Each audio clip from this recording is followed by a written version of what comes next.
ఓం నమః శివాయ. ఓం నమో నారాయణాయ. కర్మ నివారణ నరదృష్టి నివారణ తులాభార కాల భైరవాయ నమో నమః. ఓం దిగంబరాయ విద్మహే గజవాహనాయ ధీమహి తన్నో కపాల కాల భైరవ ప్రచోదయాతు. ఓం ఇంద్రాణి శక్తి దేవ్యై నమోస్తుతే. హరి ఓం. మా ఛానల్కి స్వాగతం. చూస్తున్న వీక్షకులకు ప్రేక్షకులకు ప్రియ కాల భైరవ భగవద్బంధువులకి స్వాగతం పలుకుతూ మమ్మల్ని ఎంతగానో ఆదరిస్తూ ఉండబడినటువంటి ప్రియ సోదర సోదరీమణులకు, సనాతన ధర్మ సంరక్షకులకు, జ్యోతిష్య అభిమానులకు గురువుల యొక్క ఆశీస్సులు అందరిపైన ఉండాలని, అందరికీ శ్రీ కపాల కాళ భైరవ స్వామి ఆశీస్సుల చేత అందరూ నిండు నూరేళ్ల ఆయురారోగ్యాల చేత విద్యార్థులకు విద్య, ఉద్యోగస్తులకు వ్యాపారస్తులకు వ్యాపార ఆకర్షణ, ధనాకర్షణ కలిగి ఎవరికి ఎలాంటి కష్టాలు లేకుండా ఐశ్వర్యాన్ని, ఆనందాన్ని, కష్టపడే తత్వాన్ని ప్రసాదించాలని కాళభైరవ స్వామిని కోరుకుందాం. 16/7/2024 నుండి 31/7/2024 వరకు పుట్టినటువంటి వారందరికీ కూడా ముందస్తుగా జన్మదిన శుభాకాంక్షలు. గతంలో వివాహం చేసుకున్న వారికి వివాహ వార్షికోత్సవ శుభాకాంక్షలు. ద్వాదశ రాశుల్లో గ్రహ గమనాల్ని వీక్షింపచేద్దాం. వృషభ రాశిలో కుజుడు మరియు దేవగురు బృహస్పతి సంచార స్థితి. కర్కాటక రాశిలో రవి బుధ సంచార స్థితితో బుధాదిత్య రాజయోగం మరియు శుక్రుడు అక్కడే సంచార స్థితి. కన్యరాశిలో కేతు సంచార స్థితి. కుంభరాశిలో శని భగవానుడు స్వక్షేత్ర వక్ర గమన సంచార స్థితి. మీనరాశిలో రాహు సంచార స్థితిలో ద్వాదశ రాశుల్లో గ్రహ గమనాలు ఈ విధంగా ఉన్నాయి. వీక్షకులకు ప్రేక్షకులకు అందరికీ కూడా తొలి ఏకాదశి పండగ శుభాకాంక్షలు. అలాగనే మనకు ఆషాఢ మాస ప్రారంభము. ఆషాఢం అనగానే హైదరాబాద్ అనగానే ఆషాఢం అని గుర్తొస్తుంది. ఎందుకనగా మనమందరము కూడా ఇంటిని శుద్ధి పెట్టుకొని వేపాకులతో మామిడాకులతో ఇల్లంతా చక్కబెట్టుకొని అమ్మవారికి బోనమెత్తుకొని అమ్మవారి యొక్క ఆశీస్సులు పొందుతాం. ఎందుకనగా మనకు చర్మ వ్యాధులు కానీ, అంటువ్యాధులు కానీ, మచూసి లాంటి వ్యాధులు రాకుండా ఉండడం కోసము గ్రామము అంతా, వీధి అంతా, తెలంగాణ రాష్ట్రం అంతా కూడా వేపాకులతో పసుపు నీళ్లను చల్లడం వలన అంటువ్యాధులు రావు. అలాగనే మన భారతదేశ సాంప్రదాయంలో మన పండగలకు ఒక్కొక్క దానికి ఒక్కొక్క రకమైన ప్రత్యేకత ఉంటుంది. బోనం అనగానే మనకు అమ్మవారికి సేవ చేసుకోవడం, ముక్కులు చెల్లించుకోవడం, ఆడపడుచులను పిలుచుకోవడం, వారికి చీరలు సారెలు పెట్టడం, అమ్మవారిని మనమందరము కూడా మన ఇంటి ఆడపడుచుగా భావించడం జరుగుతుంది. పోతురాజులు అందరూ కూడా స్వామివారి యొక్క అమ్మవారి యొక్క సేవలో నిమగ్నమై ఉండడం జరుగుతుంటుంది. కనుక మనమందరం కూడా అమ్మవారి సేవ చేద్దాం, అమ్మవారి యొక్క ఆశీస్సులు పొందుదాం. మన సనాతన సాంప్రదాయాల్ని భావితరాలకు అందించే మానవ ప్రయత్నం చేద్దాం. అలాగనే దక్షిణాయన ప్రారంభము కనుక మనకు ఉపవాసాలు, యజ్ఞాలు, యాగాలు, క్రతువులు చేసుకునేటువంటి ఆయన కనుక మనమందరము కూడా భక్తితత్వంతో ఉందాం, తల్లిదండ్రులను గౌరవిద్దాం, అమ్మవారి యొక్క ఆశీస్సులు పొందుదాం. ఆషాఢమాస పూర్ణిమ బహుళాష్టమి సందర్భంగా కన్యరాశి వారు ఎలాంటి విధి విధానాలు పాటించడం వలన ఈ కష్టాలకు స్వస్తి పలికి ఐశ్వర్యానికి స్వాగతం ఎలా పలకాలో ఈ వీడియోలో సవివరంగా సంపూర్ణంగా తెలుసుకుందాం. కన్యరాశిలో ఏ నక్షత్రాలు వస్తాయనగా ఉత్తరా నక్షత్రంలోని 2, 3, 4 పాదాలు, హస్తా నక్షత్రంలోని 4 పాదాలు, చిత్తా నక్షత్రంలో 1, 2 పాదములు కలిపితే కన్యరాశి అవడం జరుగుతుంది. చాలామందికి పుట్టినటువంటి కాల సమయంలో డేటా బర్తులు లేనటువంటి కారణం వలన పేరు యొక్క మొదటి అక్షరాన్ని అనుసరిస్తూ ఆ రాశిని తెలుసుకునే ప్రయత్నం చేద్దాం. టో, పా, పీ, పు, ష, అణ, ఠ, పే, పో అక్షరాల వారందరూ కూడా కన్యరాశి జాతకులే. కన్యరాశి యొక్క అధిపతి బుధ భగవానుడు. ఈ ఆషాఢమాస పూర్ణిమ సందర్భంగా, అష్టమి సందర్భంగా ఇంట్లో ఒక ఎర్రటి గుమ్మడికాయను సగభాగాన్ని కట్ చేసి కింద ఉప్పును పోసి కూష్మాండ దీపం పెట్టడం వలన ఈ దీపాన్ని అమ్మవారి దగ్గరికి అఖండ ప్రమిదలాగా తీసుకుని వెళ్ళి అమ్మవారి దగ్గర పెట్టడం వలన ఇంట్లో ఉండబడినటువంటి నరదృష్టి, శత్రు ప్రభావాలు, తాంత్రిక ప్రయోగాలు, మీకు గతంలో రావాల్సిన డబ్బులు రావడం, ఉన్నతమైన బంగారు భవిష్యత్తు జీవితం స్వాగతం పలకడానికి ఈ అఖండ కూష్మాండ దీపం ఎంతో ఉపయోగపడుతుందని చెప్పి గమనించాలి. అలాగే అదేవిధంగా రాశిలోనే కేతు భగవానుడు ఉండడం వలన ఈ యొక్క కన్యరాశి జాతకులు రాశాధిపతి బుధుడు అవ్వడం వలన అన్నీ మాకు తెలుసు అనుకుంటూ ఉంటారు. కానీ తీరా సమయానికి వచ్చే లోపల సైలెంట్ అవ్వడం, మాట్లాడే అవకాశం లేనప్పుడు మాట్లాడలేదు అంటారు. అలా స్టేజ్ పైన అవకాశం ఇస్తే ఏం మాట్లాడాలో ప్రిపేర్ అవ్వకుండా వెళ్ళడం వలన నేను మాట్లాడాలా అని చెప్పి బంగారు భవిష్యత్తు యొక్క ఆ స్పీచ్ని పోగొట్టుకునే అవకాశాలు ఉన్నాయి. కనుక నిత్యము ఎప్పుడు అప్రమత్తతగా ఉండడం, ఏ పని చెయ్యాలి ఏ పని చేయకూడదు దాని యొక్క నిబద్ధత ట్రైనింగ్ శిక్షణ మీరు పొందగలిగితే మీకు మంచి కాలము అని చెప్పి గమనించాలి. 6వ స్థానంలో శని సంచార స్థితి ఉండడం వలన మీ జన్మ నక్షత్రం రోజున పూర్ణిమ అష్టమి తిథి అందున దయచేసి వివాదాలకు దూరంగా ఉండండి. గొడవలు పడొద్దు, అప్పులు ఇవ్వద్దు, అప్పులు తెచ్చుకోవద్దు, గొప్పలకు వెళ్ళి మీ స్థిరచరాస్తులను తాకట్టు పెట్టడమని మధ్యవర్తిత్వ కార్యక్రమం చేశారా సర్వము కోల్పోయే పరిస్థితి చాలా అధికంగా ఉంది. కారణం ఏమిటయ్యా అనగా శని భగవానుడు కుంభరాశిలో వక్రగతి సంచారం చేయనప్పుడు రుణ సమస్యలు, రోగ సమస్యలు, శత్రు సమస్యలు పొంచి ఉన్నాయి. తస్మాత్ జాగ్రత్త. 7వ స్థానంలో రాహు సంచార స్థితి ఉండడం వలన ప్రేమికుల మధ్య అన్యోన్యత, అన్నదమ్ములతో ఆప్యాయత, మానవ సంబంధాన్ని మానవ సంబంధంగానే చూడండి, ఆర్థిక సంబంధాలుగా మీరు పెట్టుకోవద్దు. పెట్టుకున్నారా మీకు తెలియకుండానే మీ యొక్క స్థిరాస్తులు చరాస్తులు వ్రాయించుకోవడం, మిమ్మల్ని అప్పుల పాలు చేయడం, మిమ్మల్ని అధోగతి చేయడానికి అనేక మంది ఎదురు చూస్తున్నారు. మీరు ఎవరైతే బాగా నమ్ముతున్నారో, మీ యొక్క రూపాయి ఎవరైతే బాగా తిన్నారో, మీ యొక్క సహాయం ఎవరైతే పొందారో వారే మిమ్మల్ని వెన్నుపోటు పడడానికి సిద్ధంగా ఉన్నారు అని చెప్పి కన్యరాశి జాతకులు బాగా గుర్తుపెట్టుకోవాల్సి అంశం అని చెప్పి బాగా గుర్తుపెట్టుకోవాలి. భాగ్యస్థానంలో కుజుడు మరియు గురు సంచార స్థితి ఉండడం వల్ల భార్యాభర్తల మధ్య అన్యోన్యత చాలా అవసరం. పెట్టుబడిదారులకు కానీ జాయింట్ వ్యాపారాలు చేసేటువంటి వారందరికీ కూడా ఓపిక చాలా అవసరం. ఈ ఓపిక నమ్మకం రెండూ లేకపోతే ఏకో నారాయణ మీరు ఒంటరి వారు అవుతారు. మీరు ఎవరిని నమ్మనప్పుడు ఎవరు మిమ్మల్ని ఎందుకు నమ్మాలి? మీరు ఒక క్వశ్చన్ మార్క్ వేసుకోండి మీ యొక్క జీవితంలో. కనుక నమ్మకమే జీవితం. వీలైనంత వరకు ఆ నమ్మకం అనేది భార్యాభర్తల మధ్య ఉండి తీరాలి. ఎవరికి వారే యమునా తీరయ్యారా మీ పిల్లలు రాబోయే కాలంలో ఇబ్బందికి గురవుతారు అని చెప్పి కన్యరాశి జాతకులు బాగా గుర్తుపెట్టుకోవాలి. అద్భుతమైన యోగం ఏమిటయ్యా అనగా లాభస్థానంలో రవి బుధుడు బుధాదిత్య రాజయోగం కారణం చేత గతంలో ఇచ్చిన డబ్బులు రావడం, ప్రభుత్వ ఉద్యోగం ప్రయత్నం చేస్తే విజయం మీ సొంతం అవడం, ఉద్యోగంలో ఉండబడిన వారు ప్రయత్నం చేసినట్లయితే ప్రమోషన్స్ రావడం జరుగుతుందని చెప్పి గమనించాలి. అక్కడే శుక్రుడు కూడా కలిసి ఉన్నాడు. నూతనమైన వాహనాలు, బంగారు ఆభరణాలు, వస్తువులు, విలాసవంతమైన జీవితానికి స్వాగతం పలికే అవకాశాలు చాలా అధికంగా ఉన్నాయి. కాకపోతే ప్రతి విషయాన్ని కూడా క్షుణ్ణంగా పరిశీలించండి. అంటే ఈ యొక్క జాతకము అందరికీ వర్తిస్తుంది అనుకోవచ్చు. ప్రయత్నం మానవుని యొక్క లక్షణం.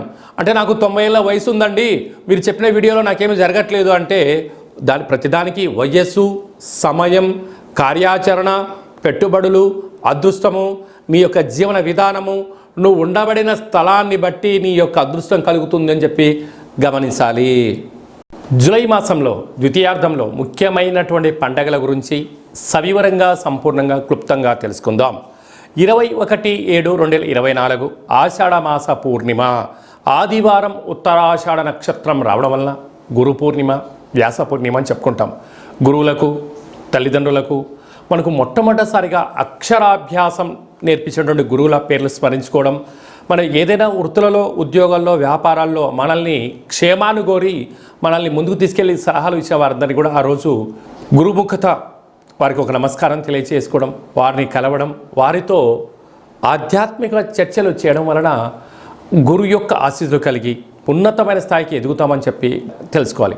మనమందరూ కూడా వేద వ్యాస మహర్షి స్వామివారిని స్మరించుకోవడం, అలాగనే గౌతమ బుద్ధుడు, స్వామి వివేకానంద గారు, అలాగనే సకల దేవతలు, సద్గురు సాయినాథుడు, తల్లిదండ్రులు అందరినీ గౌరవించుకోవడం మన సనాతన హిందూ సాంప్రదాయంగా భావించగలగాలి. అలాగనే 28/7/2024 ఆషాఢమాస బహుళ అష్టమి ఆదివారం అశ్విని నక్షత్ర సందర్భంగా కపాళకాళ భైరవ స్వామి యొక్క పూజ. అంటే కాళభైరవుడికి పూర్ణిమ, అష్టమి సందర్భాలలో స్మరిస్తే చాలు పద నీ వెనక నేనున్నాను అని చెప్పే ఏకైక భగవంతుడే కాళభైరవ స్వామి వారు. కాలాన్ని శాసింపజేసే శక్తికి కాళభైరవుడికి ఉంటుంది. ఒక్కొక్క నెలలో ఒక్కొక్క కాళభైరవ స్వామి వారు ఉంటారు.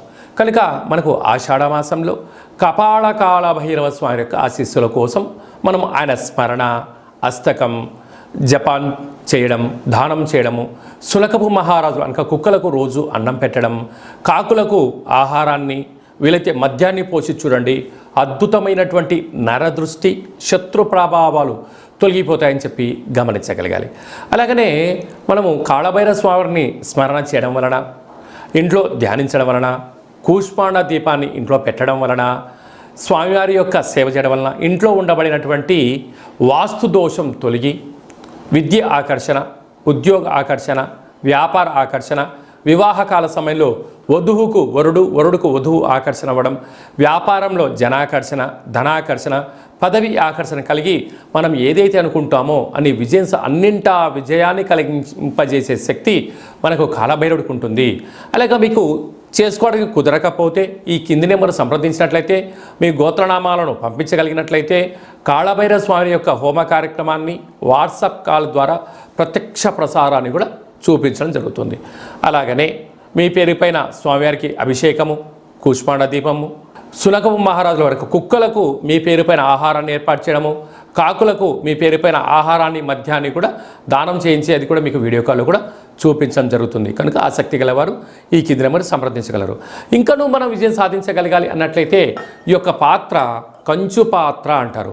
అంటే మనకు రాసులు 12 ఎలా ఉంటాయో 12 రాసులను ఇందులో అచ్చు వేయడం జరుగుతుంటుంది.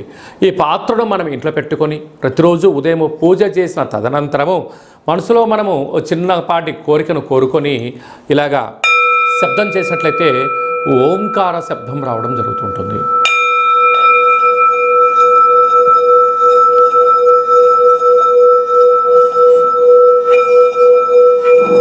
ఇలాంటి ఈ శబ్ద తరంగాల్ని ఇంట్లో సృష్టించడం వలన మనిషి యొక్క దేహంలో ఉండబడినటువంటి షట్చక్రాలు మూలాధార, స్వధిష్టాన, మణిపూర్వక, విశుద్ధ, అనహత, ఆజ్ఞ అనే చక్రాలు వికసింపచేయడము, విద్యాకర్షణ, ఉద్యోగాకర్షణ, వ్యాపార ఆకర్షణ ద్వారా అద్భుతమైన శక్తి మనకు కలుగుతుంది. అలాగనే తంత్ర ప్రయోగాలు కానీ, తాంత్రిక ప్రయోగాలు కానీ, దుష్ట ప్రయోగాలు కానీ, నరదృష్టి యొక్క దోషాలు తొలగిపోతాయని చెప్పి గమనించాలి. ఈ అక్షయ పాత్రతో పాటి కాళభైరవ స్వామి యొక్క ఓ పిరమిడు, డాలరు, కంకణము మీకోసం ప్రత్యేకంగా కాళభైరవ హోమ కార్యక్రమాన్ని చేయించి ఈ కాళభైరవ స్వామి యొక్క అక్షయ పాత్రను మీకు ప్రసాదంగా కూడా అందజేయడం జరుగుతుంది. ఆసక్తి కలవారు ఇంటింటా కాళభైరవం అనేటువంటి కార్యక్రమంలో మనమందరము కూడా అక్షయ పాత్రను గృహంలో ఉంచుకుందాం. అష్ట కష్టాలకు స్వస్తి పలుకుదాం. అష్ట ఐశ్వర్యాలకు మహాలక్ష్మీదేవి స్వరూపానికి స్వాగతం పలుకుదాం. అలాగనే మన వ్యక్తిగత జాతకం తెలుసుకోవాలనుకుంటున్నారా? మీ యొక్క పేరు, పుట్టినటువంటి తేదీ, నెల, సంవత్సరం, సమయాన్ని వ్రాసి మీరు వాట్సాప్లో పంపించగలిగినట్లయితే సంపూర్ణ 100 సంవత్సరాల జాతకాన్ని రాసి పంపించి మీరు పుట్టినప్పుడు గ్రహ గమనాలు ఎలా ఉన్నాయి, ప్రస్తుతం ఎలా ఉన్నాయి, రాబోయే కాలంలో ఎలా ఉండబోతుందో సవివరంగా సంపూర్ణంగా తెలియజేయడం జరుగుతుంది. చాలామందికి పుట్టినటువంటి కాల సమయంలో డేటా బర్తులు లేనటువంటి వారికి మీ పేరు యొక్క మొదటి అక్షరాన్ని అనుసరిస్తూ రాశి యొక్క గ్రహ గమనాలను తెలియచేస్తూ కాళభైరవ ఉపాసన చేత రమణ శాస్త్రం ద్వారా అనగా గవ్వళ ద్వారా భూత, భవిష్యత్, వర్తమానాన్ని తెలియజేయడం జరుగుతుంది. అలాగనే మీ అబ్బాయి కానీ అమ్మాయి కానీ ఎంత చదివినా చదవని మీరు పుస్తకాలు కొనిచ్చా, ల్యాప్టాప్లు కొనిచ్చా సక్రమంగా చదవడం లేదా, పుస్తకంలో ఉండబడినది మన పిల్లల యొక్క మస్తకంలోకి రావడం లేదా, వారి యొక్క జాతకంలో గ్రహ గమనాలు ఏం చెప్తున్నాయి, వాళ్ళు ఎందుకు విద్యపైన ఆసక్తి చూపించట్లేదు, క్రీడలపైన చూపిస్తున్నారు, ఆన్లైన్ గేమ్ పైన ఎందుకు చూపిస్తున్నారు అనేటువంటిది తెలుసుకొని మీరు ప్రవర్తించగలిగినట్లయితే మీ పిల్లలను ఉన్నత ఉజ్వల భవిష్యత్తుకు మీరు స్వీకారం చుట్టగలరు అని చెప్పి గమనించాలి. కనుక వారి యొక్క జాతకంలో ఏం సూచిస్తుంది, ఏం చేసుకుంటే వారు మంచి చదువుకుంటారు అని చెప్పి తెలియజేయడం జరుగుతుంది. మీ అమ్మాయి కానీ అబ్బాయికి కానీ వివాహ ప్రయత్నం చేస్తే అవ్వడం లేదా, ఎందుకు అవ్వడం లేదు, జాతకంలో ఎలాంటి యోగాలు ఉన్నాయి, ఎలాంటి దోషాలు ఉన్నాయో తెలుసుకొని మనం ప్రయత్నం చేసినట్లయితే వధువు వరుడు ఆకర్షణ కలిగి వారికి శీఘ్రమే వివాహ ప్రాప్తి కలుగుతుందని చెప్పి గమనించాలి. గతంలో వివాహమైన దంపతులు తరచుగా గొడవ పడుతున్నారా, విడిపోదాం అనుకుంటున్నారా? పోలీస్ స్టేషన్లు, గొడవలు ఎవరికి వారే యమునా తీరే అన్నట్లయితే మీ యొక్క జాతకంలో మీ యొక్క పేర్లలో స్వల్పమైన మార్పులు చేర్పులు చేయడం వలన గొడవలని సర్దుమణిగి ఒకరి కోసమే ఒకరు ఉన్నారా అన్నట్లుగా శ్రీ పార్వతీ పరమేశ్వరులు ఎలా ఉంటున్నారో అలాంటి కలిసి ఉండేటువంటి సలహాలు సూచనలు కూడా ఇవ్వడం జరుగుతుంటుంది. అలాగే మీకు అబ్బాయి కానీ అమ్మాయి కానీ పుట్టినట్లయితే పేరు యొక్క మొదటి అక్షరం ఏం పెట్టుకోగలగాలి, పుట్టినటువంటి రోజున తిథి నక్షత్రము వారాన్ని బట్టి ఆధ్యాత్మిక నామాలు పెట్టుకోవాలి. భవిష్యత్తు ఉండాలి అనుకుంటున్న వారందరికీ ఈ కింద నెంబర్ సంప్రదించినట్లయితే వాళ్ళ పేర్లను తెలియజేయడం జరుగుతుంటుంది. అలాగే చాలామందికి కాళభైరవ స్వామి అంటే ఎవరు, కాళభైరవ మంత్రాన్ని ఎలా ఉపదేశించుకోవాలి, ఎలా సాధన చేయాలి, కాళభైరవ స్వామి యొక్క సేవ చేస్తే ఎలాంటి ఫలితాలు కలుగుతాయో అనుకుంటున్న వారందరికీ కూడా మన యొక్క దేవాలయంలో కాళభైరవ స్వామి యొక్క మంత్ర ఉపదేశము, కాళభైరవ స్వామి ఆశీస్సులు ఎలా పొందాలో సవివరంగా సంపూర్ణంగా తెలియజేయడం జరుగుతుంటుంది. కనుక మన వ్యక్తిగత జాతకం తెలుసుకోవాలనుకుంటున్నట్లయితే ఈ కింద నెంబర్ సంప్రదించి అపాయింట్మెంట్ తీసుకొని సంప్రదించగలరు. అందరికీ కాళభైరవ స్వామి ఆశీస్సులు ఉండాలని కోరుకుంటూ ఆశీర్వచనం. ఓం శతమానం భవతి శతాయ పురుష సతేంద్రియ ఆయుష్యేవేంద్రియే ప్రతిష్టతి ధనం ధాన్యం బహుపుత్రలాభం శత సంవత్సరం దీర్ఘమాయు సర్వే జనా సుఖినో భవంతు లోకా సమస్తా సుఖినో భవంతు సర్వం కాళభైరవ దేవతార్పణమస్తు. హరి ఓం. ఈ వీడియో మీకు నచ్చినట్టయితే లైక్ చేయండి, షేర్ చేయండి, మా ఛానల్ని సబ్స్క్రైబ్ చేసుకోండి. మేము చేస్తున్న ఆధ్యాత్మికమైన వీడియోలు అందరికన్నా ముందస్తుగా మీరు చూసుకోవాలి అన్నట్లయితే గంట సింబల్ ప్రెస్ చేయండి, పైన ఆల్ అనే బటన్ కూడా తెలియచేయండి. మీ క్షేమాన్ని ఎవరైతే కోరుకుంటున్నారో లేకుంటే మీరు ఎవరి క్షేమాన్ని అయితే కోరుకుంటున్నారో వారికి కూడా ఈ యొక్క ఆధ్యాత్మికమైన సమాచారాన్ని తెలియచేసి భగవంతుడి యొక్క ఆశీస్సులు పొందగలరు.